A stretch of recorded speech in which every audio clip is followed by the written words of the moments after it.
the United States in 2019, children were still dying of vaccine-preventable diseases. Dr. Michael J. Smith of Duke University presents statistics of children who were prevented from vaccination by their parents.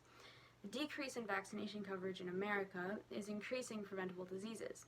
Parents may fear or distrust vaccines, which means they may belong to the large movement of people convinced vaccines are more harmful than good, known as the anti-vaccination or anti-vax movement. Anti-vaccination ideas are rooted in ignorance of the dangers of infectious diseases and continue to propagate through uninformed statements of public figures and through methods of pseudoscience and confirmation bias. How would a movement against something as important as vaccines begin? According to Dr. Marianne Lipinski, two histories can be considered in reference to the anti-vax movement. There is the natural history, which describes the public's fear and response to disease and vaccinations, and the modern history of actual events. The natural history is, a disease threatens society, therefore a vaccine is developed. When the vaccine eradicates the disease, people no longer feel the vaccine is needed.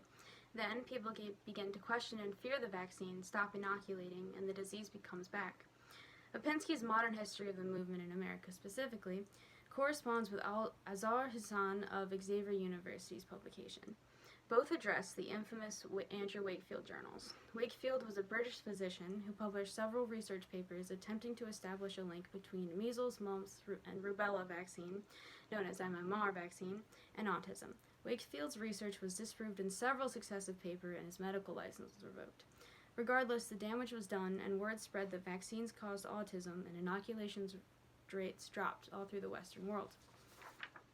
If the data was disproved, why is the anti-vaccination movement still a large threat today? Well, anti-vaccination messages are prevalent in American politics, both in the left and right wings.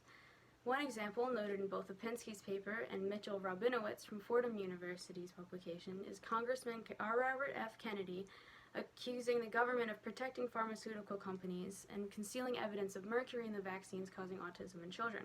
The article was discredited and retracted, but the idea still spread. Rabinowitz writes people with liberal ideology are more likely to turn to natural and holistic approaches than people on the right, and also typically have a large distrust of big companies like Big Pharma.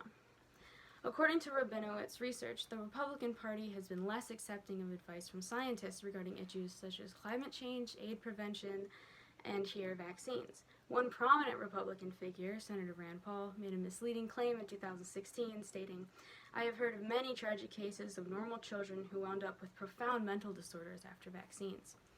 People shouldn't believe everything they read or see on TV. Why don't people do their own research?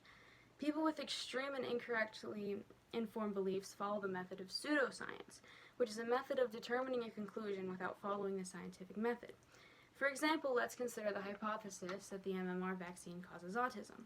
The scientific method causes for investigation, and if the data does not support the hypothesis, then the hypothesis must be revisited.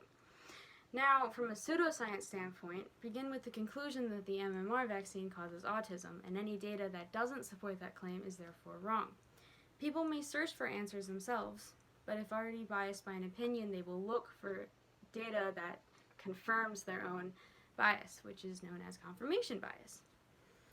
Due to the vast reach of the internet, people with anti-vaccination beliefs are likely to utilize group polarization, the act of surrounding yourself with like-minded people to reinforce similar ideas. If a doctor tries to convince a parent that vaccines are necessary, but the parent has been influenced by anti-vaccination ideas, they are not likely to change their mind, as confirmed by Lipinski and Smith. As previously eradicated diseases are making a comeback in America, the anti-vaccination movement is a prevalent topic to be aware of. Since we are fortunate enough to not be faced with diseases like polio or smallpox anymore, people have become desensitized to the high value of inoculations. Taking vaccines for granted causes distrust of them, creating a platform for public figures to spread misinformation, and social media allows people to easily surround themselves with like-minded people and become victims of distruth.